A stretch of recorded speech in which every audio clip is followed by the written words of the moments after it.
Yeah, magandang araw mga kapatid ng Steve Vlog. At dito tayo ngayon sa SYM Bukawi branch para dito sa Euro Carbon 180i. Ito yung bagong-bagong labas ng Euro.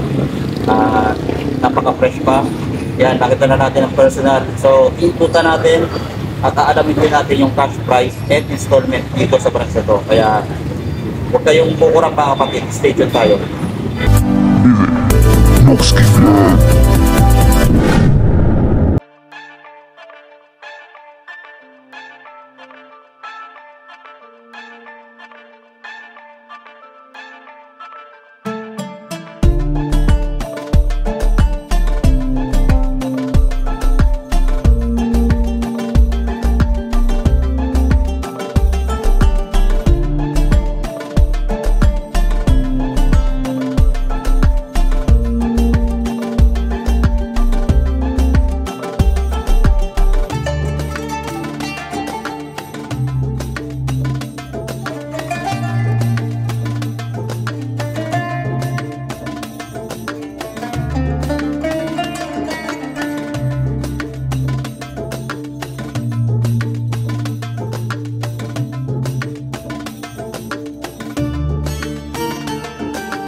So ito ngayon mga kapatid yung labas ng Euro motor, yung Euro Falcon 180i. So ayan, nakita natin ito yung glossy white. So meron din silang glossy gray tsaka black ano. At isa rin sa nagagandahan ako sa kulay dahil puting-puti talaga siya, no? Ayan, nakita natin yung kanyang braking system ay naka ABS na siya, harap at sa likod. Then sa price niya halos mas mababa ng 30,000 sa Honda ADV. So kung titingnan naman natin yung itsura niya, halos same din sa Honda ADV ano, pero meron din siyang binago dito. Katulad nitong sa front, makikita natin meron siyang parang tuka dito, tapos yung sa headlight naman niya parang naka aftermarket ka na rin dahil yung pagkakadesign dito ng kulay black ay yun yung nagpaganda dito. Tapos yung kanya mga park light, ito meron siyang design dito na tatlong stripe na LED, saka yung itong pinaka kilay niya kabilaan, no? Then meron din siyang windshield na kulay black, yan, naka-tinted na siya. Then naka-Allen bolts na rin yung kanya mga ano dito, tornilyo, no? Then LED na rin yung mga ilaw lahat, no? Harap at sa likod, pati sa taillight. Tingnan sa taillight. Yan. Halos same dun sa may harap, meron din siyang tatlong park light dito. LED na rin niya, pati yung kanyang signal light dito sa likod. Then may ilaw din yan dito sa kanyang plate holder, reflector, then yung fender, napaka-sporty din. Then dito sa side na to, makita natin yung kanyang radiator, ano. So goods na goods to. Then kagandahan dito, naka 4 valves na rin ito.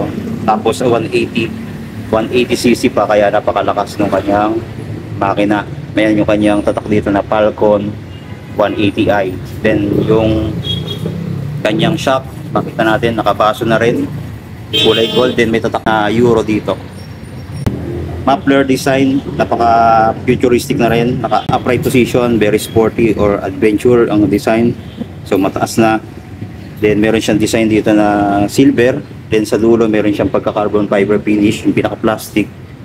Then ayan na yung pinaka-dulo. So ang ganda ng design dito. Naka-Allen bolts na, no? Disc braking sa likod at equipped na nga ito ng ABS. Yun yung napakaganda at napaka-safety ng kanyang braking system. Then sa gulong, naka-mags na kulay gold. Then tubeless na harap at sa likod. Ang size dito sa likod, 130 by 70 by 13. Sa harap naman,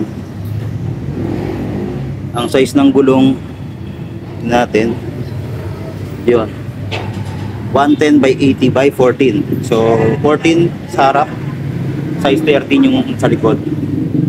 So malalaki ang gulong nito.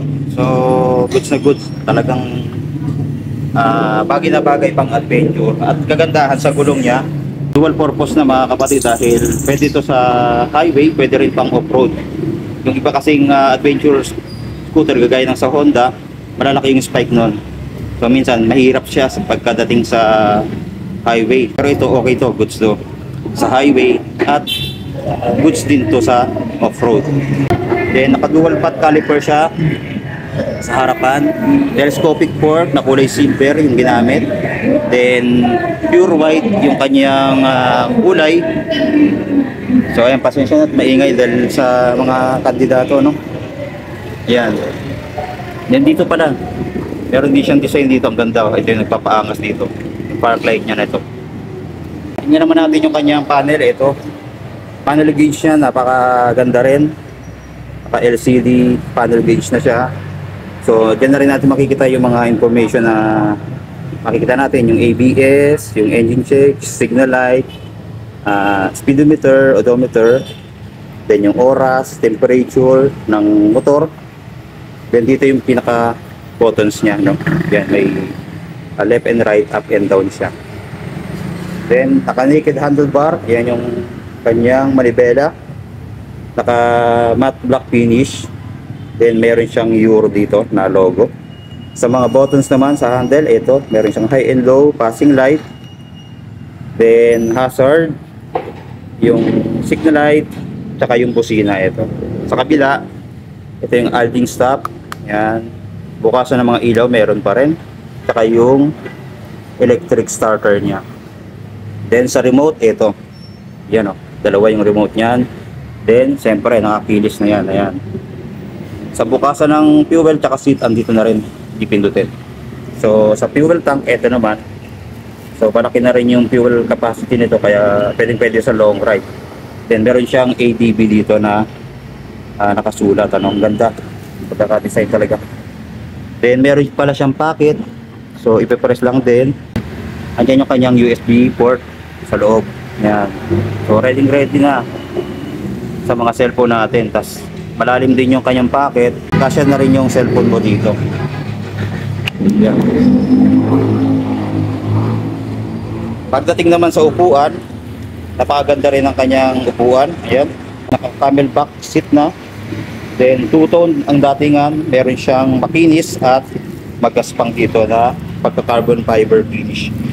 Yan, pati dito meron, kahit naka-plastic, kitang-kita. Yan, pero siyang plastic na carbon finish dito. So goods na goods din hanggang dito sa kanyang OBR. Sa grab bar, maganda rin pagkaka-design, matte black finish na may pagka-glitter effect. Yan, makita nyo sa ilaw. Then sa likod, ayan, meron siyang pagka-carbon fiber finish din. Yung fairings niya rito sa likod, sa may taillight. So sa panggilid tayo, panggilid niya, ito naka ESP Plus Enhanced Smart Power, kaya malakas ang makina pero matipid sa gasolina, no? Then makita natin yung kanyang Euro motor na tatak. Then wala na rin siyang kickstarter. So yan po yung mga latest ngayon. Side stand kill switch, meron din po ito. Yan, pag binaba yung side stand, namamatay yung makina. Sa kanyang footdex, sa angkas, ito alloy siya, medyo okay na rin at makapit sa paa ito. So napipilip din, yan yung pagkaka-design sa kanya. So ang ganda ng pagkaka-design dito, no? Sa footrest, ito, so hindi pa na ilalagay yung kanyang pating dito. So pagka kinuha natin, ilalagay yan. So advantage, may position na ilagay dito yung paa mo sa taas. Kung nangangalay ka natin, pwede din dito. So ayan, pero tingin ko adjustable din to, na iaangat at na ibababa. So yan, i-plus ko na lang yung kanyang full specs sa screen. At sa price naman, ito yung kanyang price, meron siyang 129,900. Down payment natin dito ay 20,000.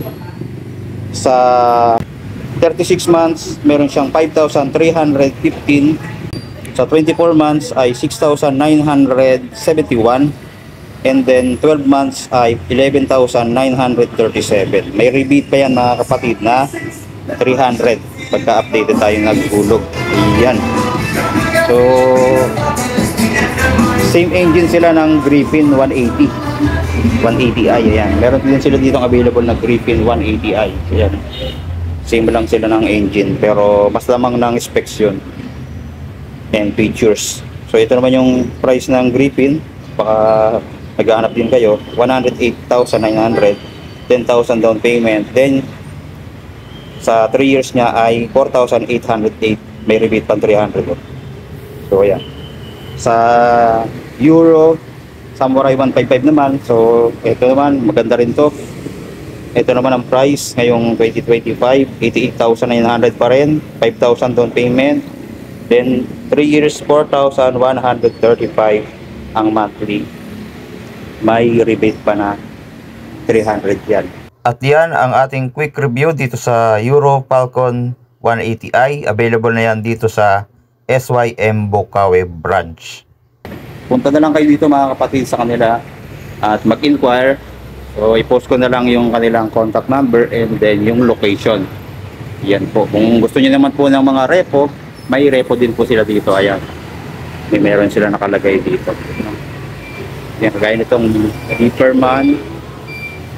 Yan, 1.5 na lang. 1.5 ang down payment. So, ayan po. Maraming salamat sa panonood.